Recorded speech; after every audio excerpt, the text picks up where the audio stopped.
Good morning. Thank you for joining us this morning for our Sunday morning video service. Have a couple of things to go over, and then we'll turn the time over to Pastor Carl. First of all, the men's group is kicking off their new study. It's a 13-week study called The Warrior, and they're going to be kicking that off on the night of the 19th. They will be meeting here at 6:30. I believe they're still going to try and do Zoom too for those who are not going to attend in person. So let Pastor Carl, Pastor Carlos, or CR know if you're interested in being part of that. I know they'd love to have you join them. Our ladies group is meeting at 6:30 on Thursday nights on Zoom. We'd love to have you be a part of that. Let us know. We'll hook you up. Today is our capital improvements offering, which means donations to take care of the church, and we're going to be getting up on this roof, I know, in the next few weeks and doing some work up there. So you can go to thefathershouse.org, click on the giving button, set it up as a one-time gift or a recurring gift. You can give to capital improvements that way, you can give to our missions that way, or you can give to our stage remodel that we've been talking about to get new cameras to do live streaming for those of you who don't come to church and want to watch it online. Or if you came to church and you want to hear it again, you can watch it online. So your generosity is greatly appreciated. We really, really appreciate that. Also, on September 25th, it's our National Back to Church Sunday. So I'd love to extend an invitation to each and every one of you to join us for that service. It's going to be a special time. So that's all I have to cover today. So we'll turn the time over to Pastor Carl. Well, good morning, Father's House. How are you today? Glad to be back with you, knowing that today is, at least the weather's beginning to cool down after having a hot week there, and I think we're all glad for it. Lord willing, we won't get too many fires, and with this cooling trend, they'll be able to get the fires that we do have here in Northern California and Southern California under control, as those are never fun to be around, that's for sure. Anyway, we're now into September, and so hopefully the cooling season is coming upon us. Fall is right around the corner, so those are always good times, as I think that we all appreciate and enjoy fall and the changing of the colors and all of the collecting of leaves, which here at the church I know that will be a lot. But anyway, it just kind of all is what it is. So anyway, I'm hoping you're having a good early fall or pre-fall season. Penny kind of mentioned the idea and the notion of, this live streaming, and, we're still working on getting it up. Financially, it is where it is, and we're comfortable with where we are to move forward. It's just a lot of moving parts to put together to be able to do well and to do right. And so I have my apprehensions about how long that will take, because we're going to have to be well trained, get the right equipment, get it installed. It's just a process, but the one thing I've learned in life is whatever doesn't get done today will get done tomorrow, and we'll just kind of keep chipping away at it until it kind of gets done. That's just kind of, I think, a good way to approach life. So anyway, where are we? We've been talking about the series on the 7 pillars of wisdom, and we're going to continue that today, and we're going to kind of really end one section before we move into the last and the final section, talking about these 7 pillars. So I was thinking about how do I best describe kind of where we've been in this area of establishing these pillars in our life. So far, everything that we've been talking about and I'm really talking about since the very first of the year when we've talked about ethics, both the cardinal ethics and the theological or the Christian ethics of faith, hope, and love, and the virtue of religion. And we've been talking about this idea of and concept of what wisdom is when we've been talking about the 7 pillars. What we've been talking about is we've been talking about what wisdom looks like, really, and what moral autonomy, moral freedom looks like. And maybe we'll get into moral freedom a little bit more later, but the idea of a life well lived, of living a life well lived, which morally, ethics is something that provides us this groundwork for if we live by certain ethical standards, then we have a life well lived, because we find ourselves having strength of mind, strength of control of our spirit, justice towards others, and the idea of having good practical reasoning skills. The second part of that really kind of has to do with the idea and our thoughts about and concepts of God, and in this Christian concept of God as a living reality, And so that's kind of the second part. So we're going to touch base on that a little bit next week and then kind of bring this section of what we've been talking about to a close. But today I kind of want to be talking about the idea of wisdom, and I'm going to read the text again, and we're going to talk about a couple of things based on last week. And then we're going to move it forward when I want to talk about wisdom as a masterpiece in our life, or viewing wisdom as a masterpiece.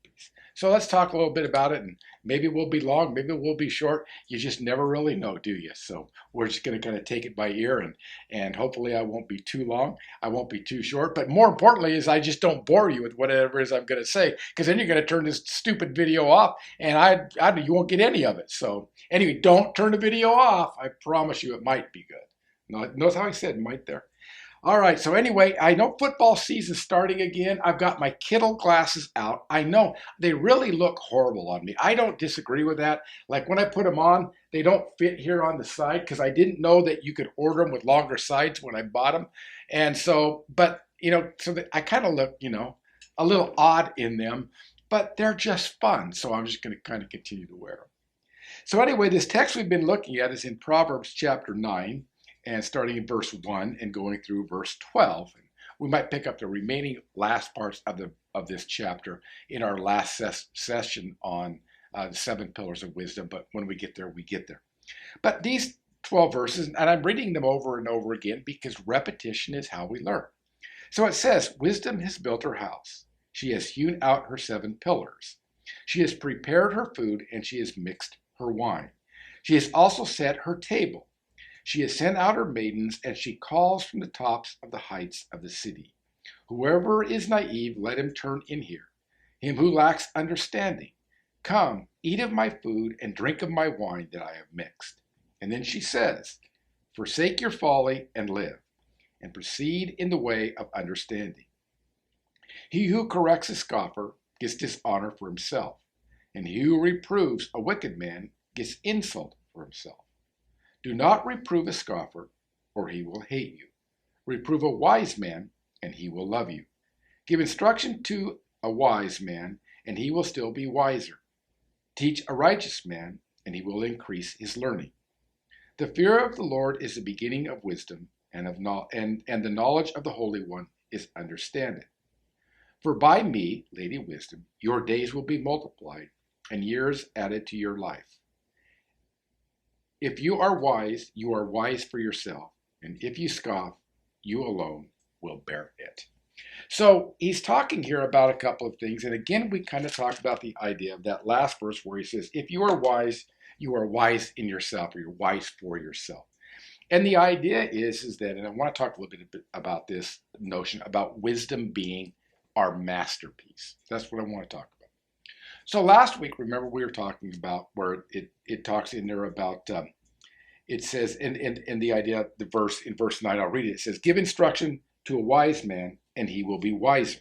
Teach a righteous man and he will increase his learning. So the first thing is it says, when it's talked about, it says, give instruction to a wise man and he will be wiser. And we talked about the idea that word instruction really isn't in there. So it just says, give to a wise man and he will be wiser. And so the idea that we talked about, you can see it on last week's video, is if you give a wise man an opportunity, then he's going to become wiser. If you give him the opportunity to learn or to receive instruction, it's going to add to his wisdom because he has this idea and this posture of being a lifelong learner. So what we've been talking about, we talked about last week and a little bit about this week, is the idea of just that, of if you give a wise man an opportunity to learn, to receive instruction, a wise man is going to do that wherever he is under any circumstance. In other words, they're going to see it as an advantage to learn more for wisdom's sake alone, or the idea of a masterpiece. The second thing is it talks about the idea of if you teach a wise man, he will be even wiser. And the idea of this difference between instruction and teaching, well, maybe it, again, talking about instruction almost has more to do with opportunity. But the second has to do with being teachable. And not just being teachable for a certain time in your life, but being teachable at all moments in your life so you can learn from others and you can learn from God for the sake of wisdom alone. wisdom is the end in itself for your life. We talked about that because wisdom for your life adds to the idea of what Aristotle called eudaimonia, or a life well lived. So it's the idea of the way that one ought to live their life. Now, we've talked about this in the past, that when you live by the virtues, it doesn't matter what happens in your life, good or bad. What matters and what's the most important is how you respond to different situations. And so we've talked about that, and you can see that in the videos all through this year 2022 on anyone that you almost want to pick up, that the idea and the notion of you don't get wisdom so you can gain an advantage. You get wisdom so that you can live a better life, can provide a better life for your family, friends, and other people, even those on the margin, because of what it is that you've learned. So I want to talk today about that. And we've talked about through this text and just talked about the 7 pillars of wisdom. I mean, remember when we went back, we talked about forsake the path of folly or foolish people. So leave that and get yourself on the path to beginning to understand wisdom. And wisdom's inviting you to do that. And then we talked about to be a wise person means that there was this idea where you had to have the ability to be admonished by people and the self of being able to self-adjudicate or be judged to some, or become your own self-judge of who you are to change your life for the better. We talked this last week. We talked about what I just talked about an opportunity to learn and having a learning posture or becoming a lifelong learner. And next week, we're going to talk about the fear of God and what that means, which is separate from what we're talking about right now. And it's separate because it becomes, and we'll get into this next week, it becomes the first principle of all of wisdom. But what we're talking about principles that God wants us to have in our lives, and what Lady Wisdom is informing us that we ought to have if we want to have a strong foundation. We talked about then completing that cycle. It says if you have wisdom for yourself. But if you're a scoffer, you will bear that alone. So the idea is the end and the good of what wisdom wants us to pursue is wisdom itself. That's the end goal here, is this idea of wisdom. Now, I want you to see wisdom somewhat as a masterpiece. Now, what is a masterpiece? Well, let's talk about it for a minute. I'll talk about the first time I encountered a masterpiece as a masterpiece here in a moment. But there's a couple of things that I want to say before we work up to the idea or the notion of what a masterpiece is. So when we think about a masterpiece, we always think about what the end product or the end thing of what somebody has made. And a lot of times we think about this in the art world, don't we? We think about, and that's what we're talking about when we talk about Van Gogh's masterpiece called his second edition or second painting of the Road Menders. But the idea is in this is there's always this creator. But the creator can only create, and he can only he can only communicate by way of this painting that he's going to do what is ultimately in him. So let's back up and talk about the painter, but let's even back up further than that to where it might be a little bit easier to understand. Okay, so when you talk about, let's say you find that somebody is an architect and they're going to design and build a certain house. This architect becomes, in every case, what he's done is he sees in his mind and he sees what he's putting down on paper, what he wants to bring into reality by way of this house. So in that case, a architect is known as to be the master builder of that house. Now that doesn't mean he's the master carpenter or the master plumber or the master painter. It means though that in the broad picture, in the big picture, is what is in his mind that's going to cause this house to be built, no matter who it is that's going to build the house, what materials are going to be used, which would be the material cost, and the formal cost of what it's going to look like, and also the intermediate efficient causes of people that are going to build it. And I know that's kind of a lot to talk about causation, but it all fits because in the master's mind, in the master builder's mind, he's got an idea of what he wants to produce, and there's a means to produce that. But there's an end product. And so the master builder, if you think about it, he can only develop and build a product that is as good as his concepts or his knowledge that's in his mind.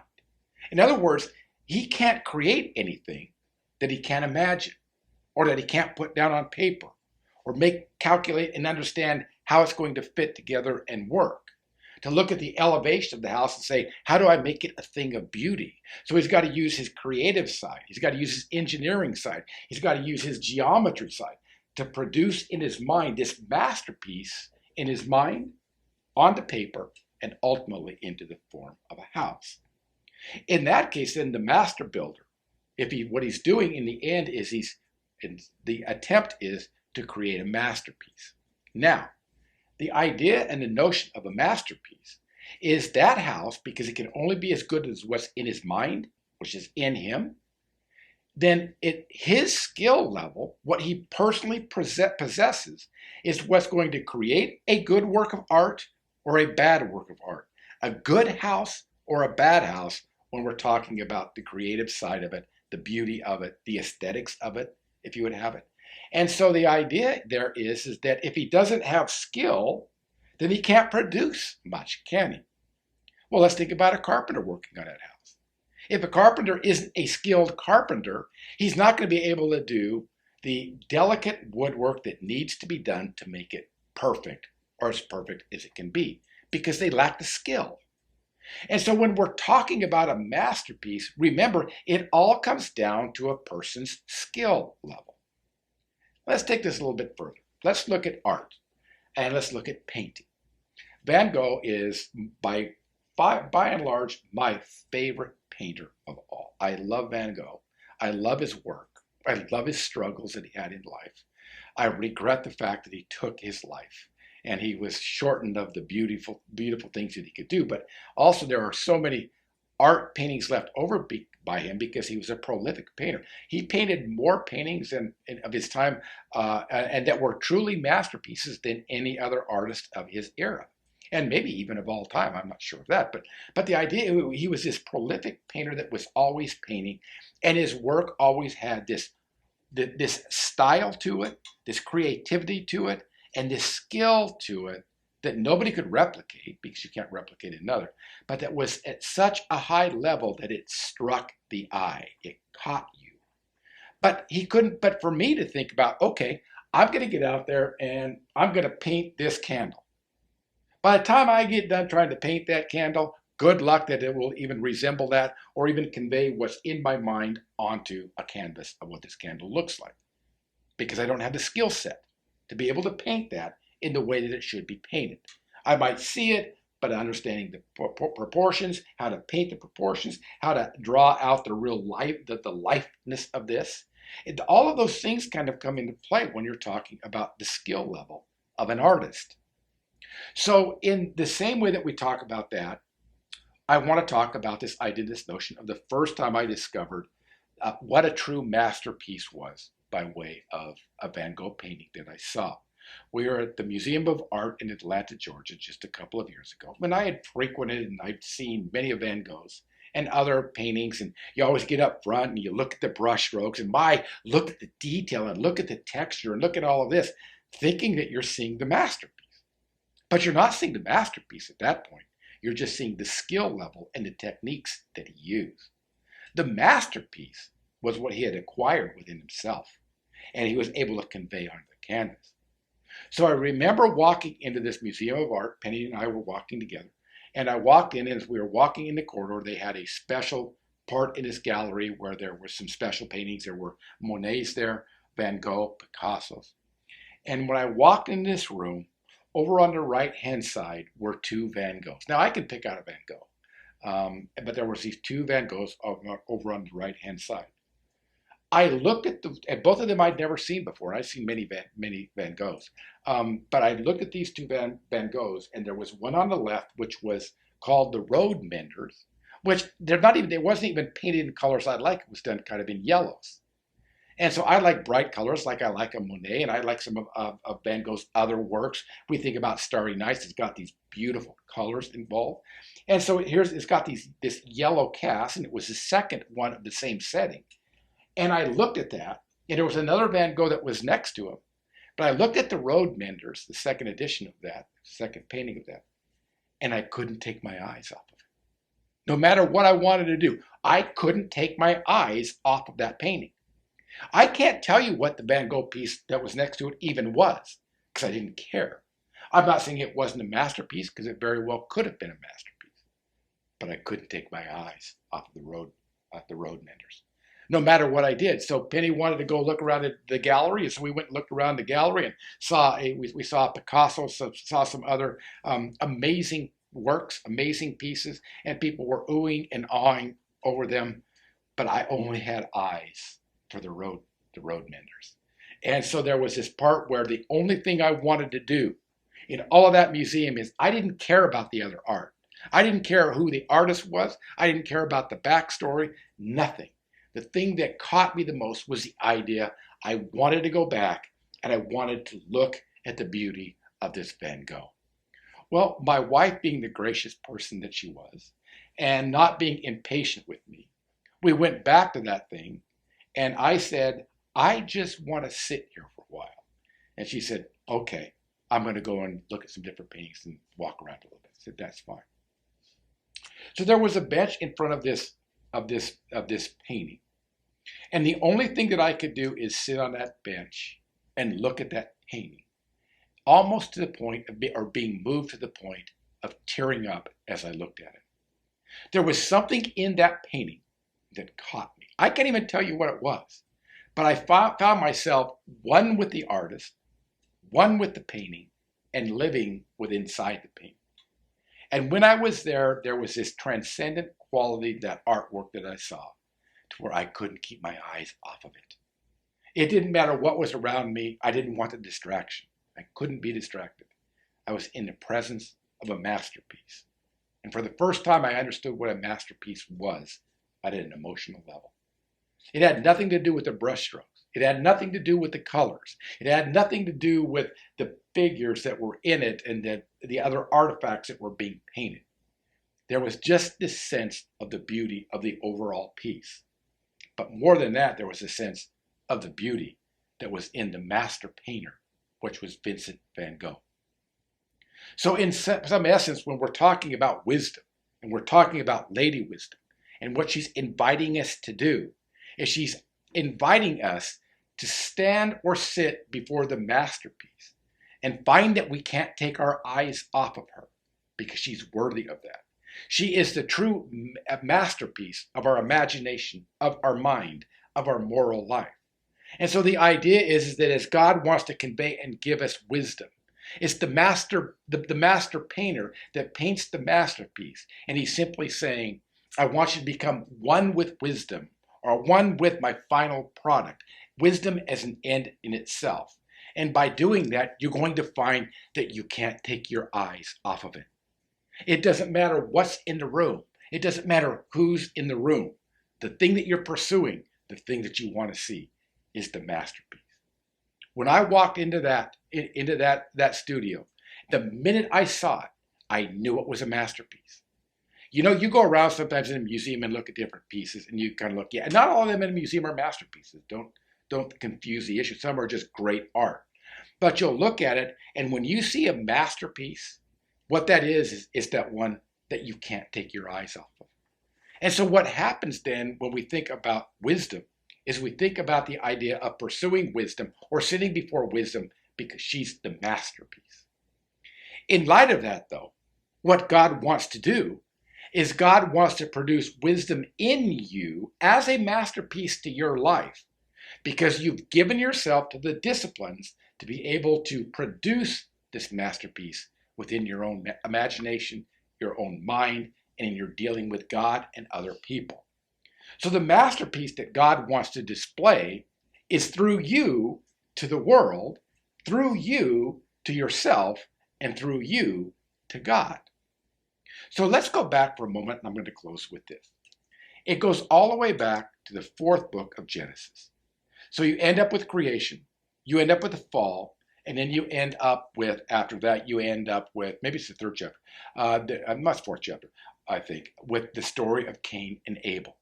Now, I've talked about this through this series, but I've never brought it out by way of a masterpiece to close this kind of section out. So remember that Cain and Abel bring an offering before God. And it says that Cain brought an offering that was of the ground because he was a farmer, a man of agriculture. Abel brought a sacrifice that was because he was a shepherd, he brought the product of his labor. So both of them brought the product of labor. But it's interesting because it says that Cain took his fruit offering or food offering, and brought it to God. But Abel thought about it and brought the best fruit. When you talk about the first fruits, it's not the first one off the tree. It's the best fruit, the most choice fruit.